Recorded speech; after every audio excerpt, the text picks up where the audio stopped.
and going. All right. Welcome once again to Social Distillation, our little submarine still of the internet, where we attempt to drop the bead and pour white lightning straight on your brain, which, if you don't know what that means, you should look it up because I'm not going to explain it.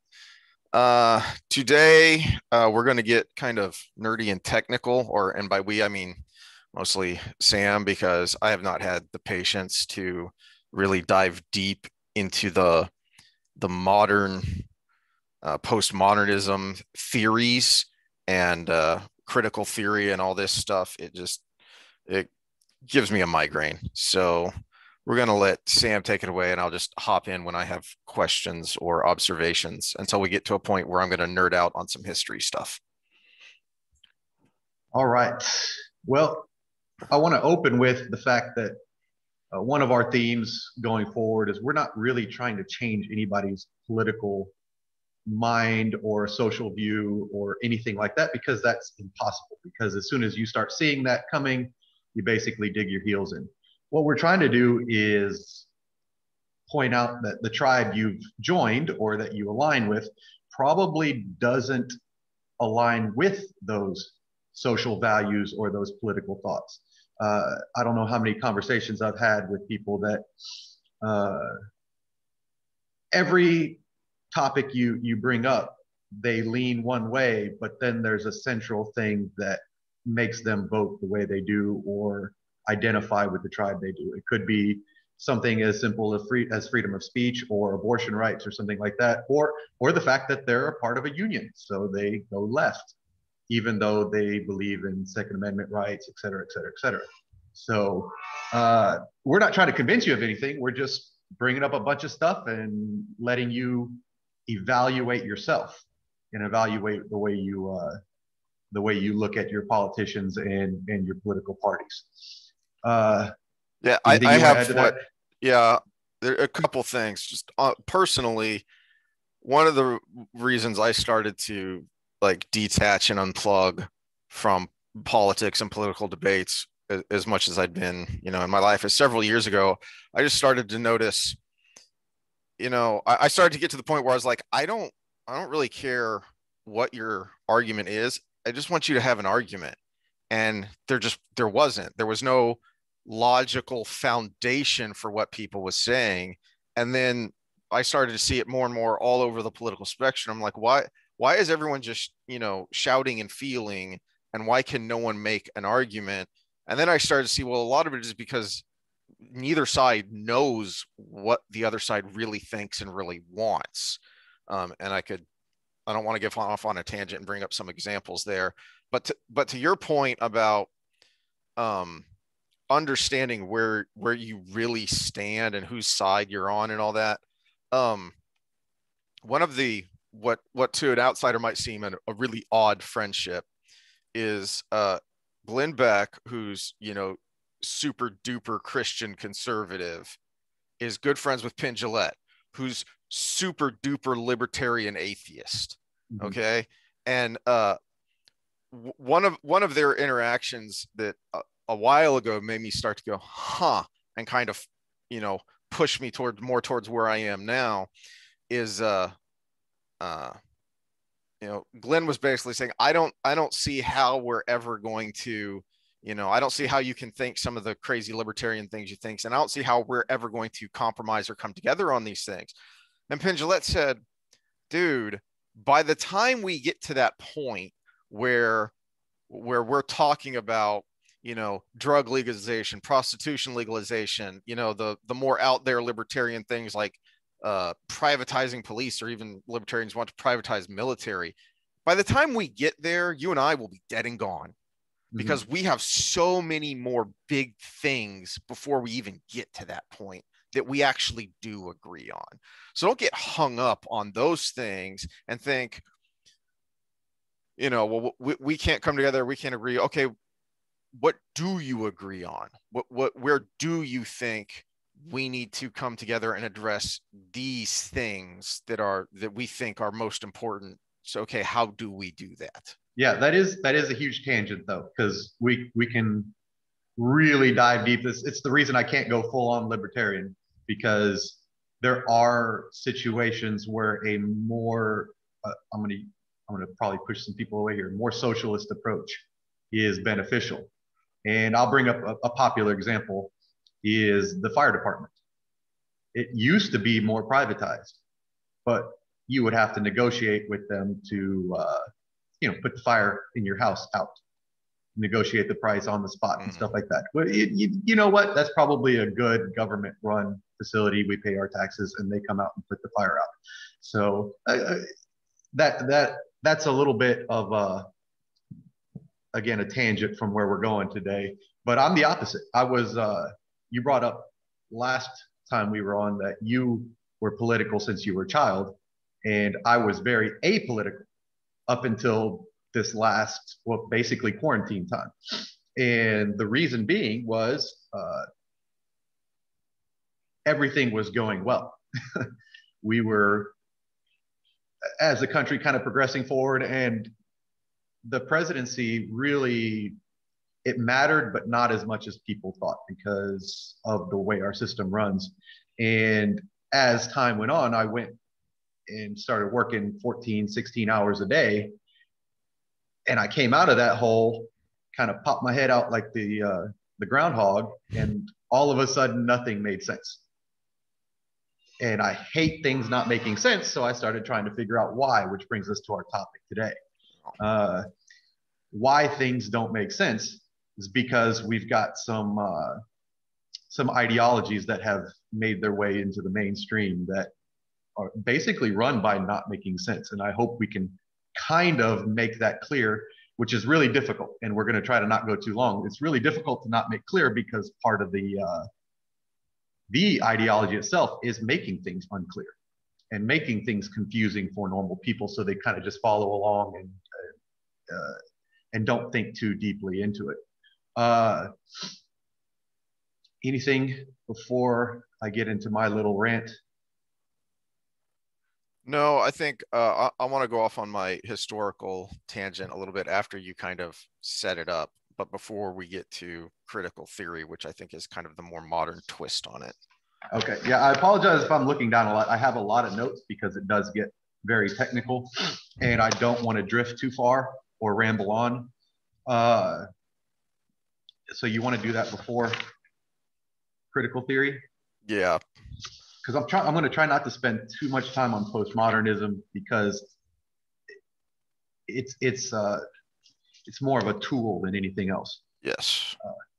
But I do want to start, and let me see if I can share this. We are experimenting with Zoom. We were doing it a different way, and obviously that didn't work out too well in the last one, so I apologize for not having the video.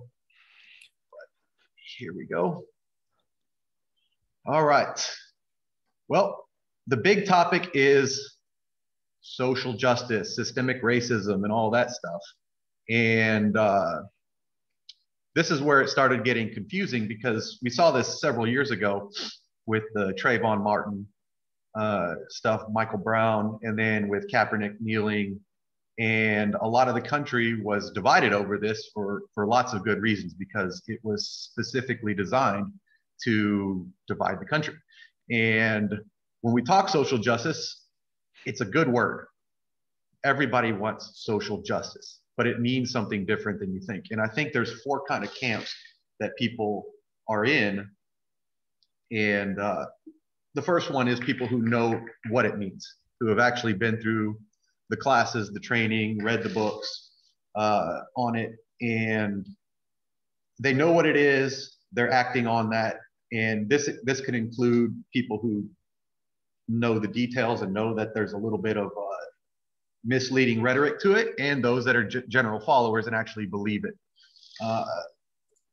The second camp is they don't know exactly what's meant by systemic racism or social justice or all of those things, and the philosophy behind it, which we'll go over in critical theory, but they believe the media representation. They believe it's racism is so, I'm going to use racism as the example because it makes it more clear, but this goes with anything. It could be trans rights, gay rights, et cetera, et cetera. but they believe racism is so rampant that it's systemic because there's so many people in power that are racist. And I bring up the example of, if you ask the average black man on the street how many unarmed black men are killed by police every year, the answer is somewhere around 1,000. But we know from tracking, Washington Post did a good job of this, and then we got the Roll and Fire study, that number is less than 20. It's somewhere between 14 and 19. So we've got a huge disparity there. But if you believe the media, the hype of it all, you're looking at somewhere that it's around 1,000, and something that I think the actors that made that stupid video over the summer saying, I think the term was hunted in the streets by police. And then there's the group number 3, which you believe racism is an individual act, which would be a liberal view, individual responsibility. You think it's probably overblown by the media to some degree, but it's still a bad thing. So supporting a cause that fights that is a good thing. So you're still trying to do the right thing. You believe that the hype is a little bit high, but you still want to be a good person. A lot of times when you go over the numbers with someone like that, you end up, they'll say things like, oh, well, you have to agree to disagree, or, well, one's too many, so we got to try to stop it. So now we're going down that utopia rabbit hole. And then the fourth is the ones that know it's BS, but they're afraid to speak up, which I don't know what to say to those people other than, unless we all speak up, it's going to continue to be a problem. So that's where I kind of wanted to start with that, because we're really reaching out to, well, kind of to all categories, but mainly to the 2s and 3s. The 2s to show that the numbers you're being presented are not what's really happening, and that's where the postmodern discussion comes in. And the 3s that, we can't have utopia, and we're actually going farther from that goal by following the route that activist organizations such as BLM have taken us down. In fact, I'd like to lay the case over the next, however long we do this, that this ideology is actually the reverse. It's causing more problems and causing these identity groups to be held down instead of the goal of bringing them up. And where I want to start, because I'm an historian, is 200 years ago, because obviously that's what I'm going to do. Everything is rooted in something that happened so long ago nobody cares. But I think it's important, because to me, where postmodernism comes from, or rather, probably more accurately, why it's so effective, is because it's a mob movement, or it manipulates mob mentality. And there was a guy in the late 1800s, early 1900s, a French guy named Gustave Le Bon, and he wrote one of the kind of early seminal works on crowd psychology. It's called The Crowd, A Study of the Popular Mind. And I kind of think I need to do the disclaimer tangent here, partly because it's going to come up, and partly because I think it illustrates the craziness of postmodernism's fixation on race in America. That's how it's mostly used. Yeah, Gustave Le Bon was a man of his time, which means when you read his stuff, you're going to see some racial language that's going to at least make you uncomfortable, if not make you mad, depending on how you line up. He's also something of an authoritarian. He's a great admirer of Napoleon, which I don't think is a good thing, because there's a good argument to be made that the French Revolution, both the Republic and the Empire of Napoleon, were the first fascist regimes. So there's a lot not to like there. But that doesn't mean we just throw him out. He's got some good insights when it comes to crowd psychology. And I'm just going to talk real briefly about the first parts of his book. And one of the first points he makes that I think is timeless is he points out that we're always obsessed when we study history about the fall of civilizations, and we're always kind of looking at the big things like foreign invasions, political transformations, stuff like that. And he makes the point that, but those things wouldn't have been effective if there hadn't been a change in the mind of the people, which I think is true, because you look at some incredible upheavals that the US has gone throughout its history, and yet it was still, basically the US. And then somewhere around the time that these, theories really started to take hold that you're going to talk about, that started to change. And so impacts and incidences seem to upset us more culturally. I like as Le Bon puts it, the memorable events of history are the visible effects of the invisible changes of human thought.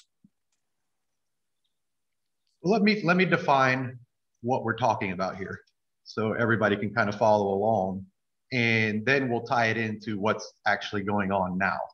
I looked up a lot of different definitions because I wanted to give an official definition of postmodernism.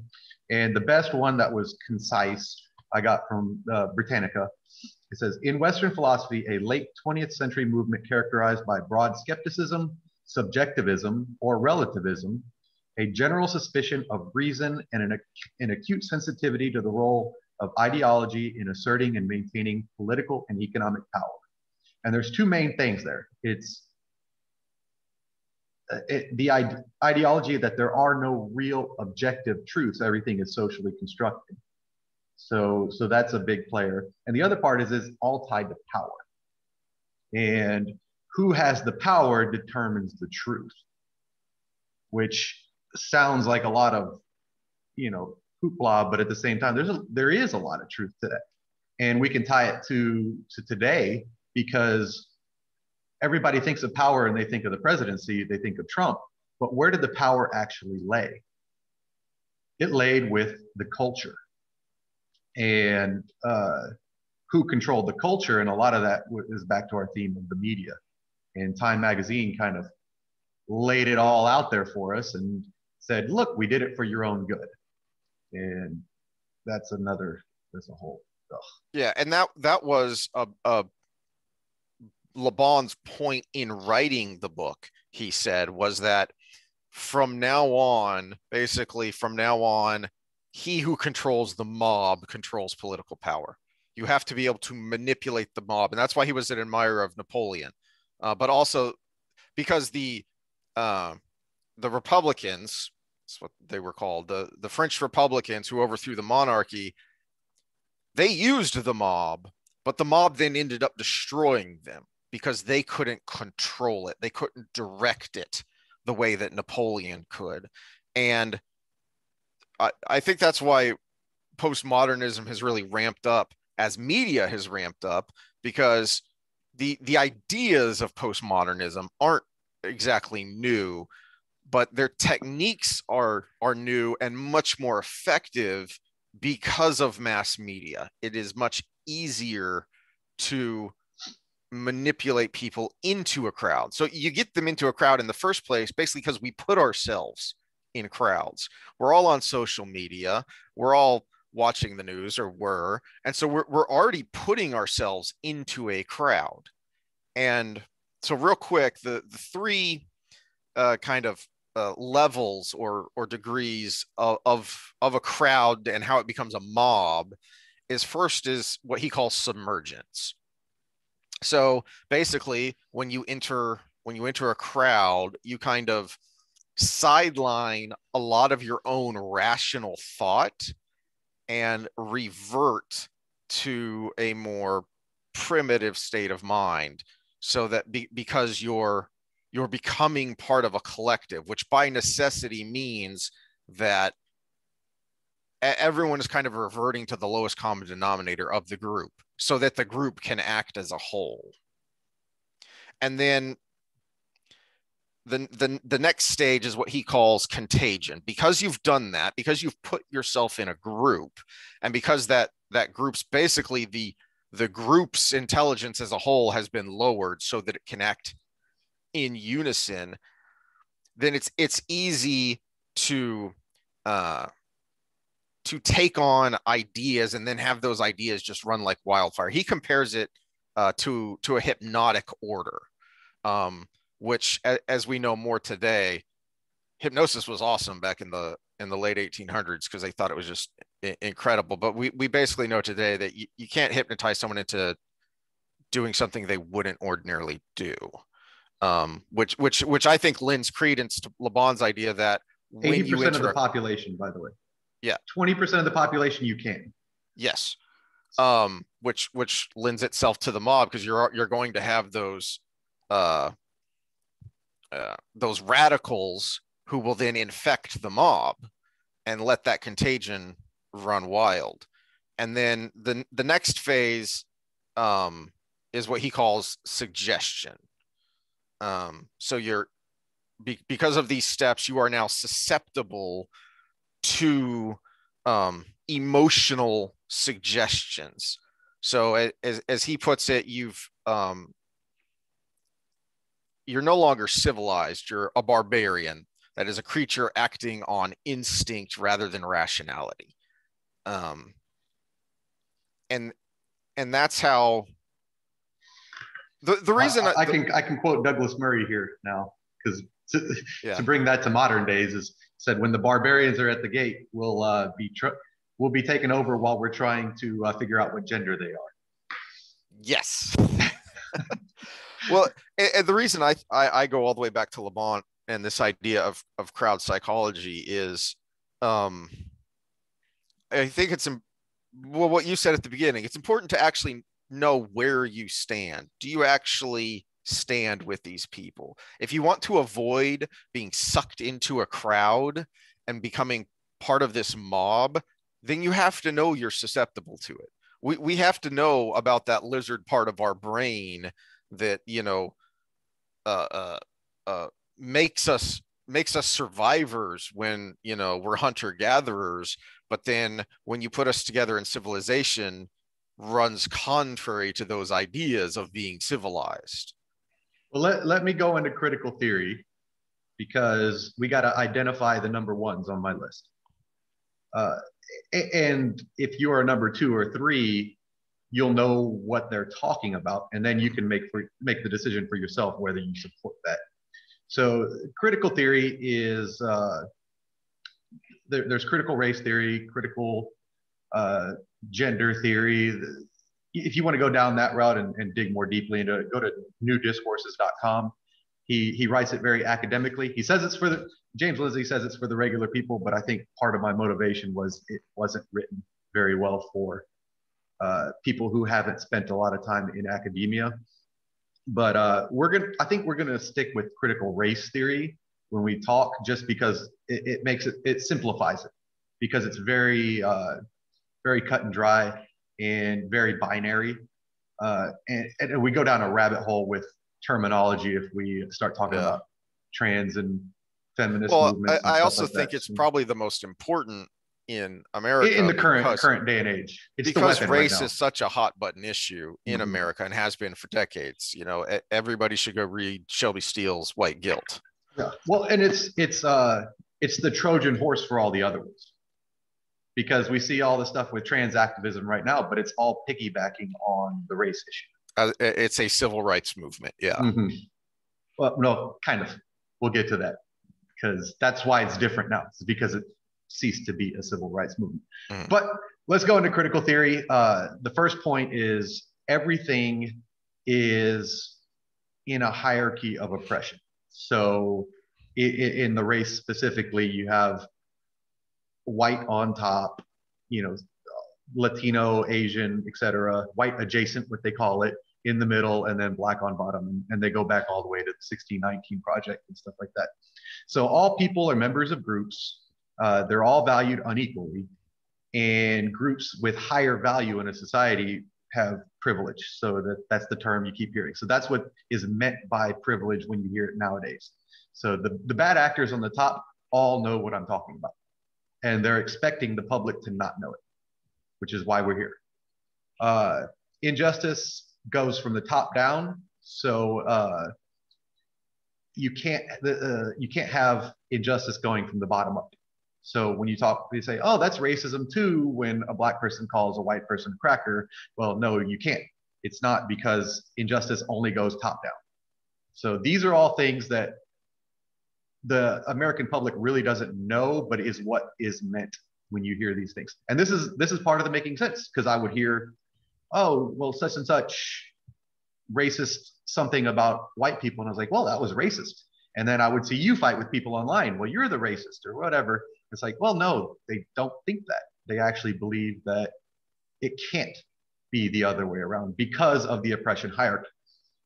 So again, if you're a number one, you already know this. If you're a 2 and 3, you don't know this and you're following along. So the contradiction here with postmodernism, though, is this is presented as a fact. And a fact is an objective truth. So again, postmodernism is a tool. And why it's being used now is kind of contradictory to what it's being used for. So the oppression hierarchy exists is point number one, and where you are in it determines your social value and whether you're privileged or not in society. The second point is if you're a critical theorist, you have to constantly evaluate where you fit into this hierarchy. So personally, I'm white, cisgender, heterosexual, slightly disabled, and a non-theist. So I'm intersectional. Intersectional politics is where all these groups cross. So if you're a gay black female, it's different than being a straight black male. So you're somewhere else on this hierarchy. And it gets complicated, and again, confusing on purpose. The third point in critical theory is you're constantly having to think about where knowledge fits into this. How is knowledge helping one group versus another? Which gets pretty screwy because apparently all knowledge is socially constructed. So if you're on the top of the hierarchy, what you know is biased to keeping you at the top of that hierarchy. So you are biased to know things and to think of facts and to think of evidence in a way that keeps things the way they are if you're on the top. If you're on the bottom, you can see both sides. I think Badi Bochum called it ethnic Gnosticism, where you can see things differently because you're black. What did Du Bois call it? Double vision, I think he called it, where you can see the world as a black man and you can see it as a white man because society was constructed around it. But and if you're one of the things man, that you can't see it both ways. Well, and one of the things that I think makes this tool so insidious is this, there are grains of truth in all of this that makes it sound reasonable, but the way it's applied, it's only going one way as a tool to bludgeon certain people and push society in a desired direction. Because there's an element of truth to that your position, your bubble of your existence determines your outlook, to a large degree determines how you view the world and what you think the world is. But that's true of everybody. You know, it's like you mentioned at the beginning. If you ask someone who's been inundated with all this, you know, how many young black men are shot by police every year, they're going to give you a number that is exponentially higher than the real number, because that's their social worldview. That's the bubble they're in. Well, and that's part of what's the fourth pillar of critical race theory and critical theories in general is you always have to be reevaluating and being an activist for that cause, whatever that cause is. And so you're always self-reflecting on 1 through 3. And then you're always challenging the hierarchy based on that reflection. So If like me, white, cisgender, heterosexual, you're fighting for the black trans female to be propped up, basically. So those are the four pillars of the critical theory. Everything's an oppression hierarchy. Find where you fit into it. Find how your knowledge fits into it, and then question that knowledge if it's based on the social order, and always be an activist based on where you fit and how you fit into it. So when you see things going on now, again, it was confusing at first until I dove into it and saw where they were coming from, is the people on top are following that mold. And that includes the mainstream media, the BLM leaders and stuff like that. So they're following that mold and they're trying to bring people into it. And now that's where postmodernism comes in. Because in the past, when you talk about the civil rights movement, the real civil rights movement, there was a lot more truth to what they're saying. So you can point to Jim Crow laws and say, you know what? They're not equal citizens. The Constitution says we are all created equal. We need to be equal. And you can go with the truth. And you can have a movement based on that. And that's why the nation came lined up behind it. But as time went on, we had the civil rights movement, successful, liberal movement. We had the feminist movements, first and second wave feminist movements, successful, because they were right. Then we had the gay rights movements, successful because they were right. They should be treated equally. And then we ended up in a time where those were all successful. Now what? And critical theorists such as Angela Davis and Kimberly Crenshaw and all those people throughout the 80s and 90s and early 2000s, they had to basically change the system. And I think the now what is important, because you would think that if these people, and by these people I mean the people at the top who are coming up with these theories and using these theories and tools to continually make a perpetual revolution, you'd think that once they had achieved the big goals of the civil rights movement, they would have said, huzzah, we've won. But it was, okay, now what? Because the goal for these people, and again, it's important to know that you are being manipulated, that there are people there are bad actors who are using this tool to manipulate you. And it's not really because of equality or diversity or whatever buzzword you want to throw out there. It is for them about power and control. Because if you're part of a mob movement, if they can keep you whipped into a frenzy, then they can control you a lot easier than if you have, if you have a mob of 100, then you give a fiery speech and whip them into a frenzy, you can control them. If you've got 100 individuals that you have to convince, that's a lot harder. And there's almost no way that you're ever going to convince 100 people to move in the same direction. That brings it right into one of my notes here. It says, the truth was no longer enough to rally the mob. And so what we as a society had to do was it wasn't telling untruths. The video of George Floyd being brutalized was truth. I mean, it was right there for all of us to see, and it was wrong.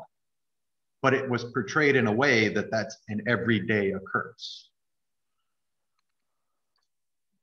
All right. If anybody had a little glitch there, it's because I had to take a potty break, and so we paused the video. And where were we? We were with manipulating the truth. Yeah, yes. Truth is no longer enough. Yeah, truth is no longer enough. So what they needed to do to rally the mob was take things that are true, like George Floyd, and basically give us the perception that it's a normal everyday occurrence. And again, that wasn't enough. So we have people like LeBron James Jesse Smollett, who actually creates even more through hoax. And a lot of people are going to probably push back on me on Braun because it's not a proven hoax like Smollett was. But I'm sorry, who paints over the graffiti in between calling it into the police and when the police get out there? Yeah. There's just too much wrong with that story. Yes, racism is alive in America, but nobody went into a $20 million home neighborhood without being seen on camera, writes a racial slur in graffiti on a gate, again, not caught on camera. Nobody sees in this exclusive neighborhood, and then gets painted over before the cops can get out there. If you believe that story, I've got some stuff I want to tell you. So yeah, and it's not like those are the only two examples. They're just two of the most prominent ones, and the Smollett one's just hilarious. So I like to bring it up because at least I get a chuckle out of it. But something that kind of drives me crazy, and I don't know how you deal with this, except that, like we've said, we're not necessarily trying to change anyone's mind as much as open their eyes a little bit so that maybe eventually they kind of shift. Because something that drives me crazy is the truth no longer matters. And if you're kind of outside the mob, that should give you pause and go, ugh, man, that's not good. But if you're inside the mob, if you're that 2 and 3 that you talk about, who's kind of a sympathizer, then to you, a lot of the responses I get is, well, yeah, but, because the narrative matters more than the particular case. One of the things I think of is, and again, because this isn't new, it's just new in how it's being used and how widespread it is years back, if anyone remembers, Rush Limbaugh was part of a group that was trying to buy the St. Louis Rams. And the media lost its mind and started talking about how much of a racist he was. And the big one that they had is they had a quote of him basically saying slavery wasn't that bad. Except he never said it. And it wasn't hard to disprove because he has his entire archive online. So you can search through transcripts easily. He never said it. To their credit, there were some media people who apologized and said, shouldn't have run with this. He never said it. But most people said, yeah, but he thinks it anyway. Yeah, but he's still a bad person. Mm-hmm. Hold on, wait a minute. And now you're making assumptions. Your entire outrage was based on he said this racist and stupid thing that he didn't say. Very fine. Wouldn't that make you reevaluate your stance? Very fine people. That is the most modern example right there, because it was a complete misrepresentation. And we can speculate up and down whether that man is a racist, but at the same time, he did not say that about white supremacists, but the media let you believe it. And we can go back to the Time magazine article. They told you exactly how they manipulated the system. Nothing they did was illegal. Yeah. Nothing they did was illegal. But they worked the system to get the result they wanted and for our own good. I think some of the stuff they did might have been, but I don't want to go off on that tangent. Well, yeah. Just the fact that, there's something illegal called collusion. That, they were all working together to get a certain result. But go into that a little more for anyone who doesn't know about the Time magazine article that you're talking about. I will link the article under the video so people can read it for themselves. But basically, all this talk about white bread erection squad, rhyme that to get the actual words that will get YouTube to be mad at us. But shenanigans with the way we cast our ballots. Time magazine wrote an article that said they called themselves, these are their own words, they called the group of people responsible the cabal of people manipulating the information that we, and again, their own words, manipulating the information we got as well as what happened at the polls to protect the election, to get the proper result. these are their words. The proper result, which as you read more of the article, was not a certain orange guy winning. And it was spelled out in their own words by themselves, what they did and what organizations were involved, including social media, Facebook in particular, although they did bring up Twitter, but Facebook was the big one. They have a whole paragraph about in basically creating an environment where you only got certain information, and the things that led to the result we had were manipulated. And maybe you're fine with that, but I don't like being manipulated by the media, by anybody. Yeah. And that's one of those things that, whatever part of the political spectrum you fall in, that's one of the things that, unless you're, one of those 5% on either end who's just nuts, we should all be able to come together and say, hold on, this is our vote. This is the people's election for the people's representatives. We don't need you manipulating us. You tell the news, you let us through our representatives work, and you let us decide who we want to represent us. We shouldn't have elections that are what they're bragging about in the Time magazine article is basically, we, the cabal, decided how the election was going to go and made it happen. Not through convincing. Again, we're talking about this tool of mob manipulation here. They didn't do it by going out there and knocking on doors and distributing pamphlets, the old-fashioned kind of electioneering. They did it by purposely manipulating things in their own words, and they're proud of it. Yeah, not only manipulating the information, but changing the laws in certain states so that certain things could happen. And it really revolves around the mail-in voting, which was the big problem, which has always been a problem, which is why it's been so scrutinized in the past and all of a sudden wasn't. And that brings us to COVID and the information we get about COVID too, because mail-in voting was a big deal because we couldn't go to the polls because of COVID, which we couldn't go because of the information we have about COVID. And I probably said COVID enough to get us pulled down, but who knows? Where was I going with that? I don't know, but I'm going to laugh if we get pulled down since we have like a dozen views on our first video or something. If they're that sensitive about, and I'll laugh, but it's not like I haven't heard stories about that already of, some Twitter user with a handful of followers or some YouTuber that doesn't have a lot of subscribers, and yet their stuff gets pulled down anyway because the narrative is that important. You cannot have contrary voices. Well, I don't know where it falls into the social media hierarchy, but we have an advantage and a disadvantage. The advantage is our reach isn't very big right now. So the fact that we're kind of flying under the radar. The disadvantage is no one's going to notice if we get pulled. So it doesn't make a big stink. So they can do it without. So I've heard both sides of the story on the censorship there, that some are saying that the little guys are getting taken down quickly. I really, because you're seeing both sides, I think it really depends on what you say.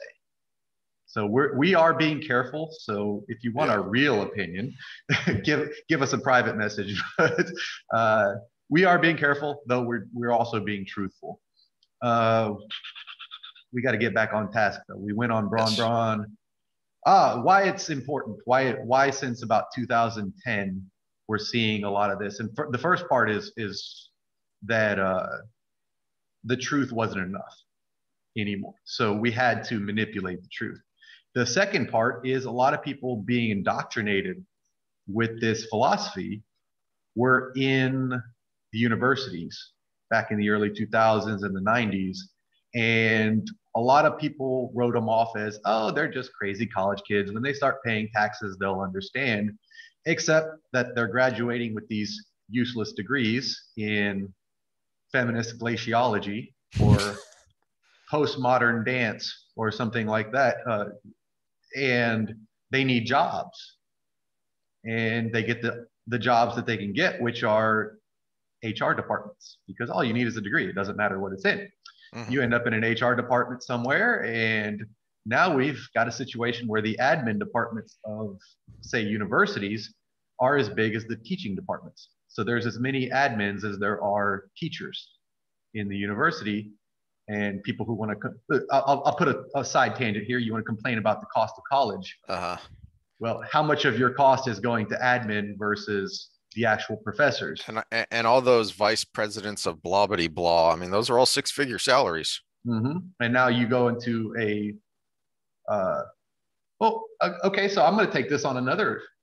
This is something I not just thought of, but I didn't have planned, was we talk about the price of goods and why we have to buy from China. It annoys me that a 60-pound weight that's just pure iron, which we can produce here, costs less to get from China than it does from an American manufacturer. And the Pacific Ocean's big. Yeah, the Pacific Ocean is large. You have to ship that over on a boat, at 60 pounds a pop, and it's still less. It's still about $20 less than you'd get for an American product. And why is that? Because of the cost of manufacturing. And it's not worth the time of an American manufacturer to make that for the public at a cheaper price. And how much of that is thrown into the admin departments of that manufacturer? And we'll go off another time on minimum wage, because I think we're both in agreement on that for different reasons. But how much of that cost is diversity training for the staff that takes care of the staff that actually makes the product? That was off topic, but I think it was kind of important because it's one of the things that's brought us where we are, because now we have to toe a line, and this is where I have the freedom because I can talk to the boss right now. Yeah. And we have to toe this line because you can be fired for speaking your mind if it's not in the DI religion, diversity, inclusion, and equity. So, something that just occurred to me is, as you were off on that little tangent, is I think it's Jonah Goldberg is who I first heard say this. Complexity is a subsidy, and what he was talking about specifically there was economically, that the more complex you make a system, the less the little guys can compete in that arena, because complexity adds to cost. It's like you've talked about, you got out of a gym space and into your garage because it made your business less complex, because that complexity is added cost. The critical theorists are turning culture very complex. So if you're just a normal guy trying to navigate these new rules for society, you have no hope. And so you kind of have to be directed through this maze that has been created by the critical theorists of, what is proper, what is improper, in this I made a meme for this. Keep talking. I'm going to bring up our meme for our audience here. Oh, do we have a meme? I made a meme for this.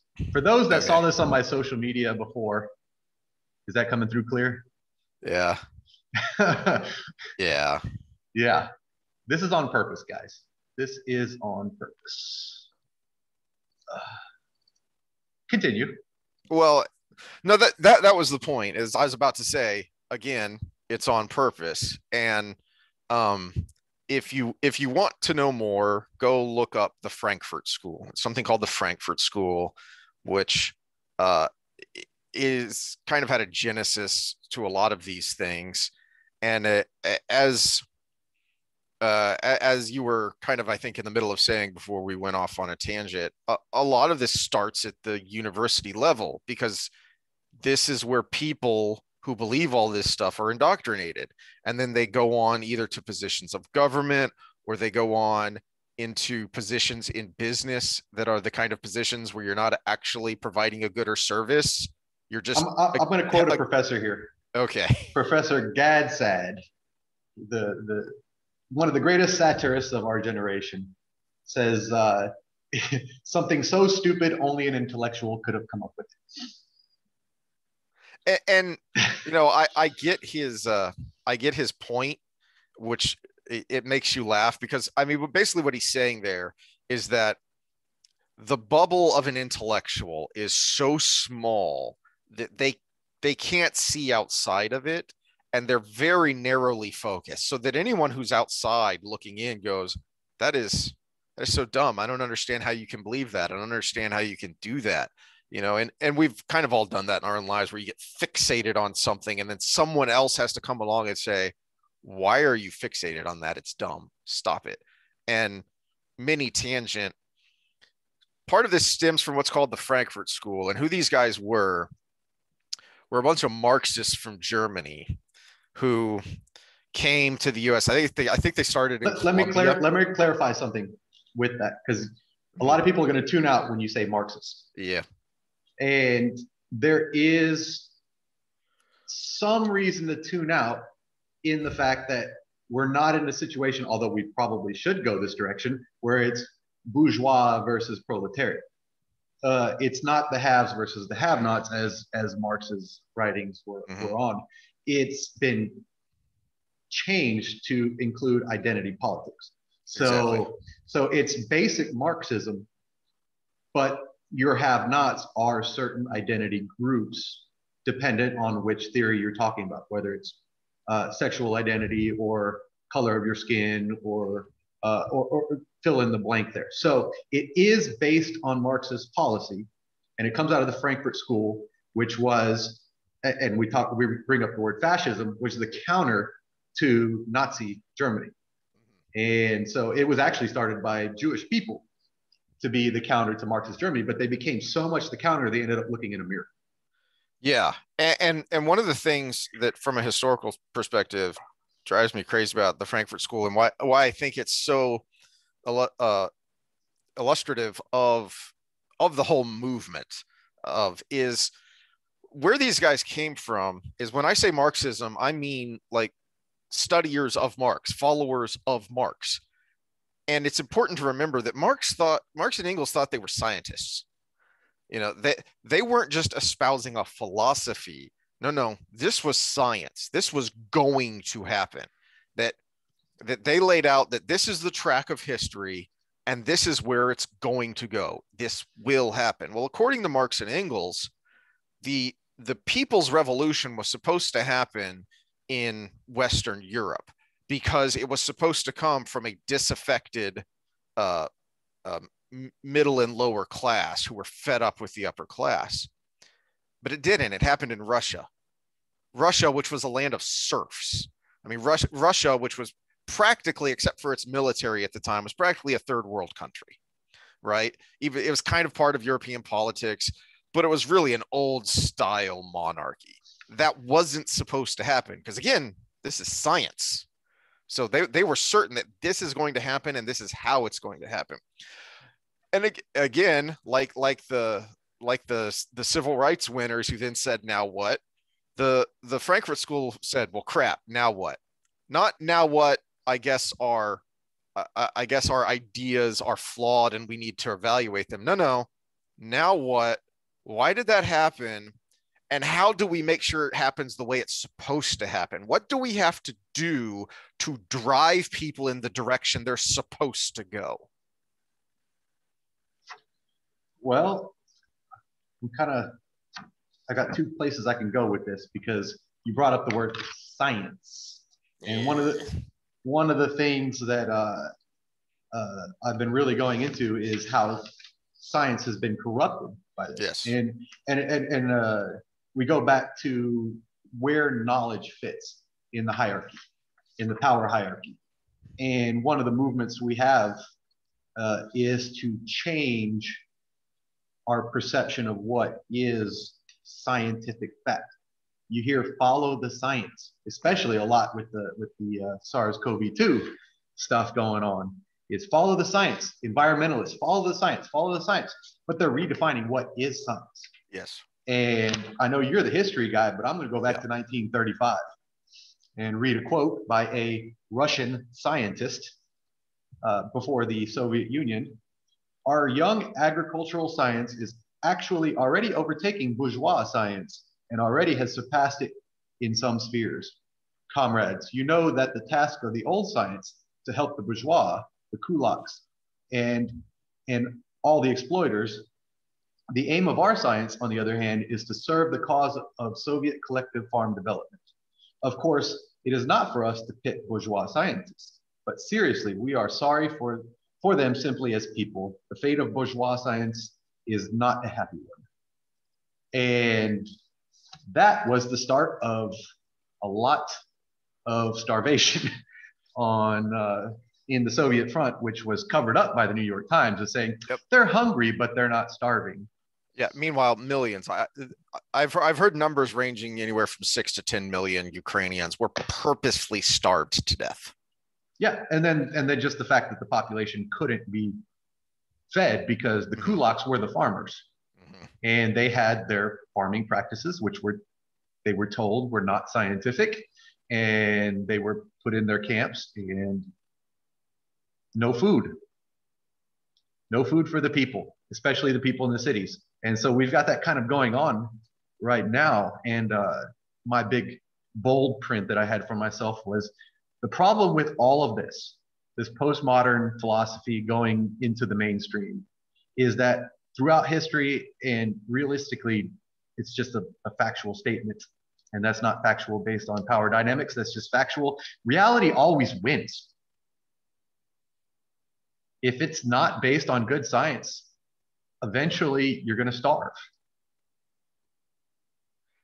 And that's one of my concerns, why I've become so pessimistic and fatalistic about where we're going, is because the narrative is what matters to people using this tool to try and manipulate people. So when you would think after, like, I don't know, the first million, the Soviet scientists would have gone, oh crap, I think we made a mistake. No, you rationalize it after the fact, but you're never wrong. You just, you have to twist, you have to rationalize, but that always leads you down to worse and worse things. It's like kind of the old idea of getting caught in a lie and then trying to lie your way out of it. And it eventually becomes more and more complex. It becomes worse and worse until when it finally collapses, it's disastrous. And so you kind of see that in places where these ideas eventually kind of reached their conclusion, and I mean, was literally death. Like the death toll was astronomical. So when Mao's, I mean, they did this in China too. When Mao's Great Leap Forward caused the starvation of millions upon millions, and they weren't wrong. They just had to rationalize. They had to blame it on other people. They had to kind of shift that hierarchy, and that led to the Cultural Revolution, which then killed millions of more people and was as chaotic as the French Revolution. Which is what led me to my hypothesis that the body count for critical social sciences has already started. Mm-hmm. We have already started our body count for what could end up a socialist society in America. Yeah, a communist society in America. I'm going to say loosely there. Yeah. Here's my justification for saying that, though. So I'm going to quantify that, or qualify that. Excuse me. Democratic socialist is the term that's being thrown around by the left, which sounds really good because we do need social safety nets, et cetera. And like I brought up the example of the fire department, there are good socialist institutions that we probably could explore. And democratic sounds good because, hey, the will of the people, right? But the problem with that is you have half the country, because of just the bell curve of the way the mind works, that doesn't want socialism. So if you have half of the country that wants one thing and half of the country that doesn't want one thing, and you have to force that one thing, you have to become totalitarian. There's no other way around it. And it works the other way. When you hear the right, if you force the right's ideology to be 100%, you have to be fascist. So the answer is somewhere in the middle. That's what we're trying to find, because half the country thinks one way, half the country thinks another way. And in order to force an ideology or the other, it has to be totalitarian. Like I said, you end up looking in a mirror. It's the left-hand version of the right-hand you. Well, and your quote from Lysenko there, who was the comrade who said that about the communist science. If you consider communism and fascism left and right on the political spectrum, which is a whole nother story, but let's just take that as it is, then this idea isn't just one-sided, because the Nazis did the exact same thing. And there's a story about Einstein that I love, even though I admit it's probably apocryphal, meaning I've heard lots of people repeat this story, not just dudes, but people in positions who should theoretically know, but I've never been able to find a source. But the beginning of this story is true, that this denunciation of bourgeois science, well, around the same time, so that was 1935, and I want to say it was like 1936 or something like that, Goebbels put together this paper that was a denunciation of Jewish science, in part because a lot of scientists who had fled Germany when the Nazis started to take over were Jews and were speaking out about what was going on in Germany. So in order to discredit those people, Goebbels put together this paper and had like 100 scientists sign it, denouncing not only the scientists who were being critical, but their science, because it was Jewish science. So therefore it must be wrong. Well, supposedly Einstein was asked what he thought about this, because it included a denunciation of him and general relativity. Well, I mean, 100 scientists say you're wrong. They signed a paper. And supposedly he said if they were right, they only would have needed one. Mm-hmm. Because that's how actual science works. If they were right, it's just like the 144 constitutional legal experts that signed the paper that said First Amendment isn't relevant in the impeachment trial. If they had a solid argument, if they had if they had solid science, if you could write out the equation that shows no, Einstein was wrong, general relativity is wrong, you don't need a mob. Again, that's an appeal to the mob. If you're right, you don't need to do that. Well, that's an appeal. It's a fallacy of logic. Appealing to experts, appealing to the fact that someone's an expert. And I'm gonna go ahead and use this as an opportunity to say why I'm an expert here, and make an analogy, and basically show how this whole ideology and system is exactly how you break a system. So I'm going to bring it back to my profession.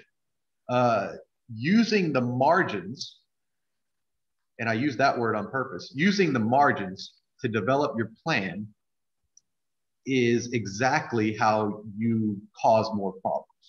And a great example of that is paleo diet. Rob Wolf wrote the Paleo Solution and goes through this whole thing on his history and why typical diets weren't working. He went vegan, he did this, he did that, and he was still having health problems. Turns out he had celiac disease. And so gluten was killing him from the inside out. And so he developed his form of, because there's lots of forms of paleo, he developed his ideology of paleo around his celiac disease. And it made it almost impossible for the normal American to follow. So you had a bunch of people becoming more and more unhealthy because they're trying to follow the paleo solution based on his celiac disease. He was 2% of the population.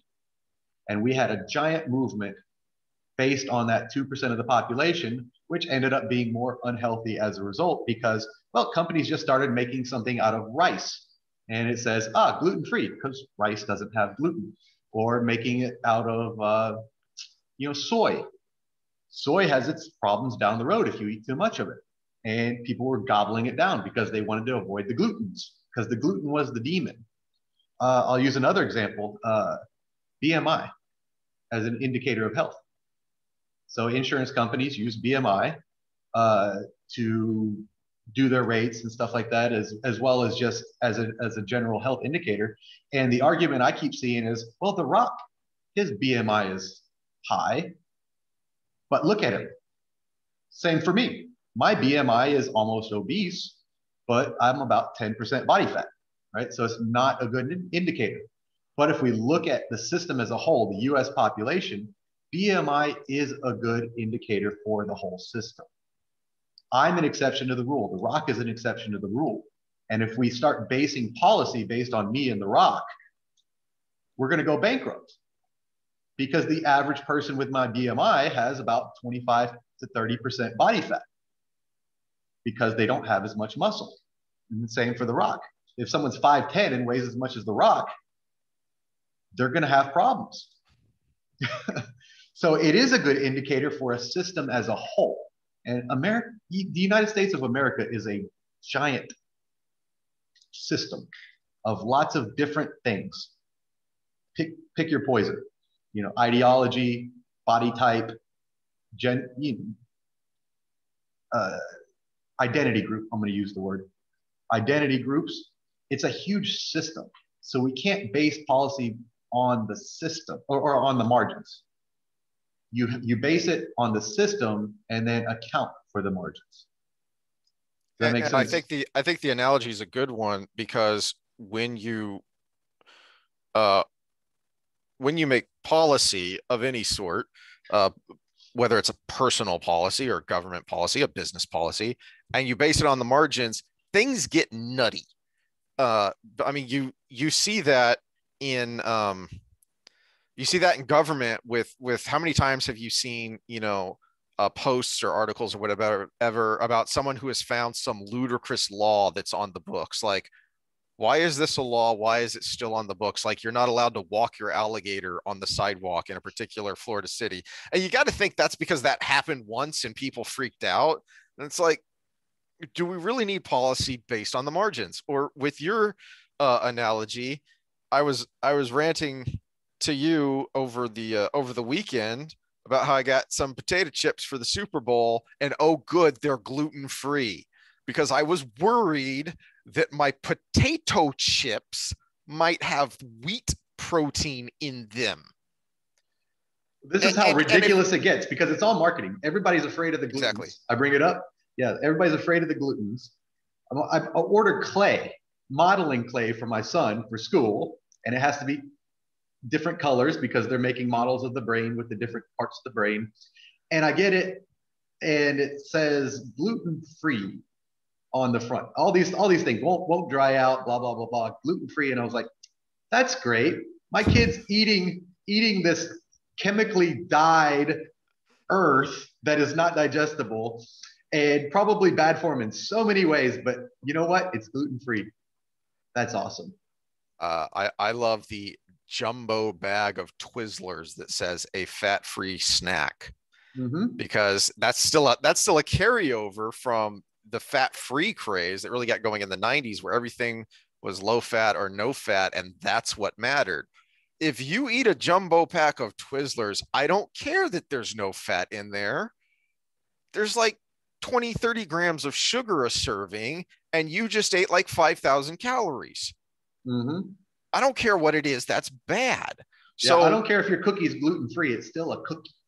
Exactly. And that's where this idea of policy to the margins not only is nutty, but then can lead to bad things. So if you inundate people with this idea that what's bad is fat, so then they don't care as much about how much they're eating or even what they're eating, so long as it's low fat. Well, we'll go back to Lysenko. Let's start making farm policy or agricultural policy based on gluten-free. Okay, so everything's corn. They just switched wheat to corn. Everything's made out of corn. High fructose corn syrup. Drink those 10 sodas a day. Tell me how your weight loss goals are going. it doesn't help. You're just demonizing something for the sake of demonizing.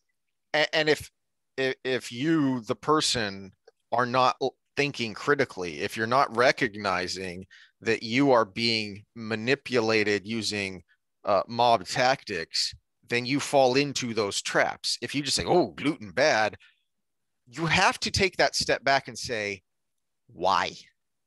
The most important and critical question that drives you crazy when you're a parent and your 8-year-old is constantly asking it, but the 8-year-old is asking it for a reason, because as that brain is developing, you need to know why.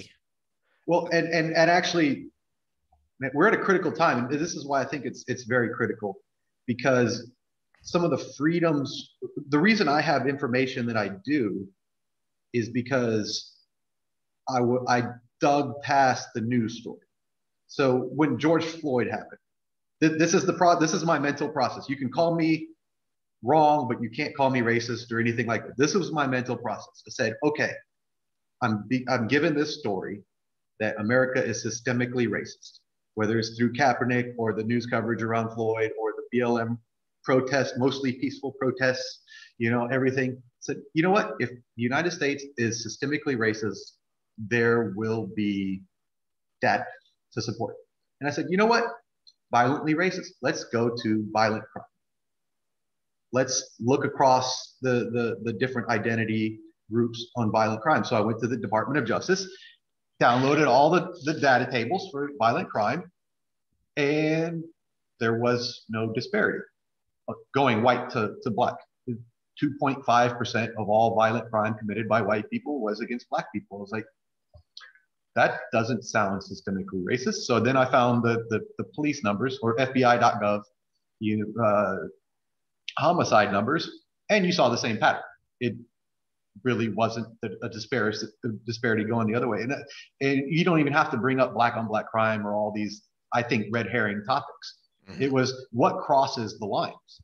Because if we're systemically racist, it has to be against the other race, right? Exactly. So that's what I kept going down. And then you had the police shooting numbers, and it was like, well, there's no disparity there either.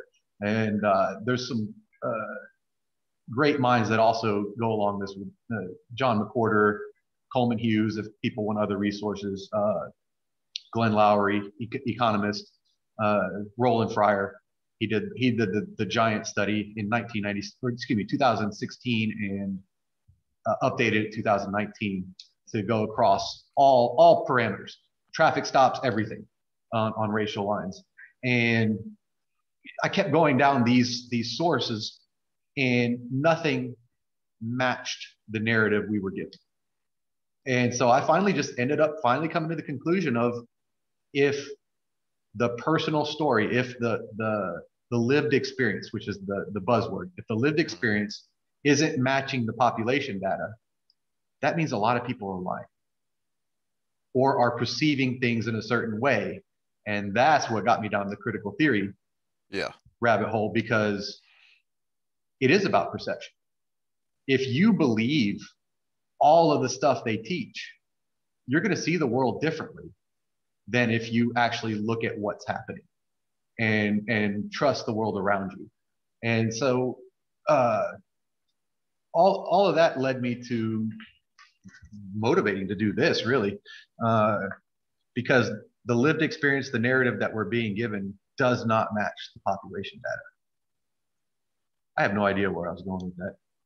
I don't know either, but I think we're getting close to a place to wrap it up, at least for today. And I would add to that the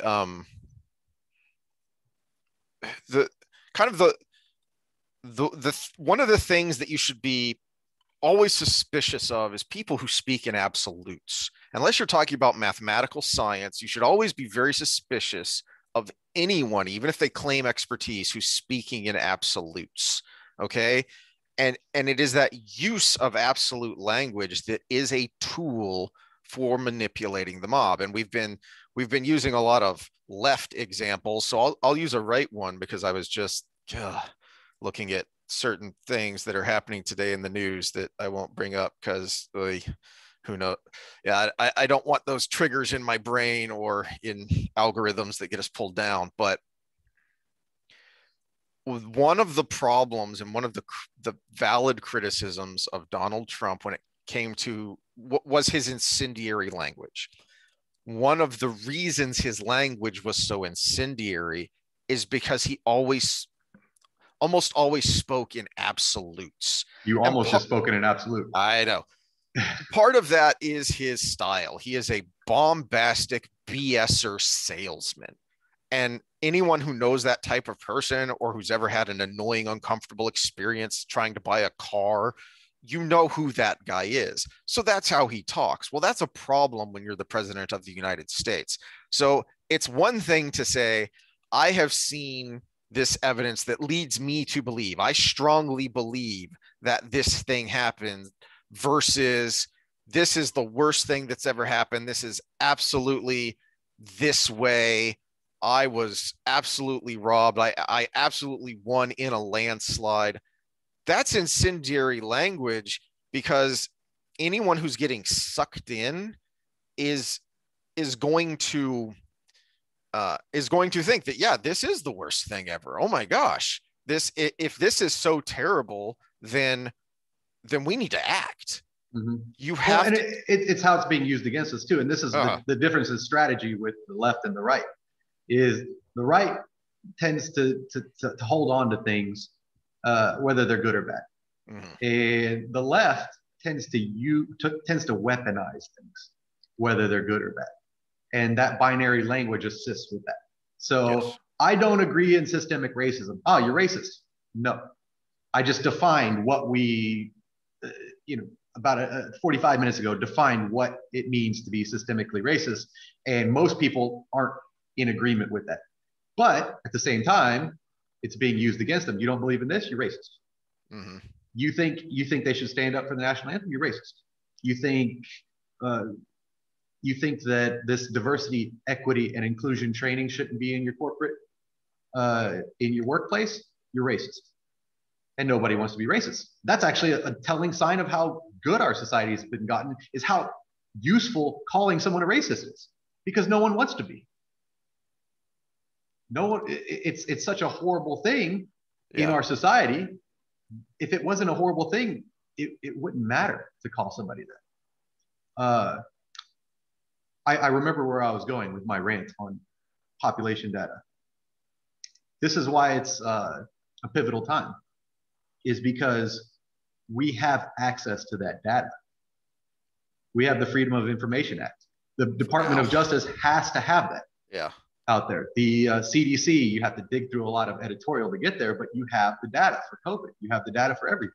It's there. It has to be, because of the Freedom of Information Act. In fact, a lot of the erection data is eventually will be. Yeah. This is part of the process. Is it eventually will be available on the voting machines and stuff. They're just holding it up in courts because it has to be made public. And there are people suing for that data based on the Freedom of Information Act.